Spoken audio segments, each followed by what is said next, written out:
కాకినాడ జిల్లా తుని మండలం సిహెచ్ అగ్రహారానికి చెందిన 2 ఏళ్ల చిన్నారి జ్ఞానేశ్వరి అదృశ్యమై 27 రోజులు పైబడినా ఆచూకీ తెలియకపోవడంతో తల్లిదండ్రులు తల్లదిల్లుతున్నారు.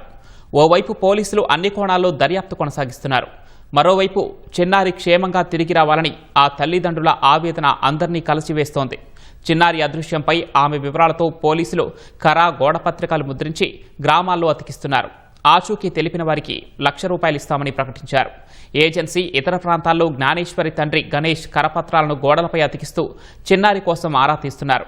చిన్నారిని ఎవరైనా తీసుకువెళ్తే తన బిడ్డను అప్పగించాలని జ్ఞానేశ్వరి తల్లి భవానీ వేడుకుంటోంది. వారికి ఏ ఇబ్బంది కలగకుండా చూసుకుంటానని తల్లి భవానీ అభ్యర్థిస్తున్నారు. ఎవరైనా పాపను తీసుకెళ్ళి ఉంటే కనుక మా పాపను మాకు అప్పగిస్తారని కోరుకుంటున్నాను. ఎందువల్ల అంటే ఒక తల్లికి బిడ్డ దూరం అయితే ఆ బాధ ఎలా ఉంటుందో ఆ తల్లికి మాత్రమే తెలుస్తుంది. దయచేసి తల్లి బాధను అర్థం చేసుకొని నా బిడ్డ నాకు అప్పచెప్తారని అనుకుంటున్నాను. ఒకవేళ మీరు మా బిడ్డని ఇచ్చేస్తే మీ ప్రాణానికి ఏదైనా ప్రమాదం జరుగుతుందని, లేదా డిపార్ట్మెంట్ కానీ లేదా మా ఫ్యామిలీ మెంబర్స్ కానీ ఏమన్నా అంటారని భయపడొద్దు. ఏ ప్రాబ్లం రాకుండా చూసుకునే బాధ్యత మాది.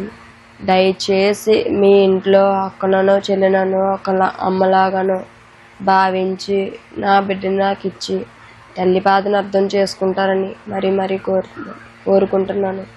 ఎవరైనా తీసుకెళ్ళిన వాళ్ళే కనుక ఈ వీడియో చూస్తే నా మీద జాలి దయ చూపించి నా బిడ్డని నాకు అప్పగిస్తారని, మా చుట్టుపక్కల ఎక్కడైనా వదిలేస్తారని, లేదంటే డైరెక్ట్గా నాకు అప్పగిచ్చేసిన మీ వరకు ఎలాంటి ప్రాబ్లం రాకుండా చూసుకునే బాధ్యత మాది.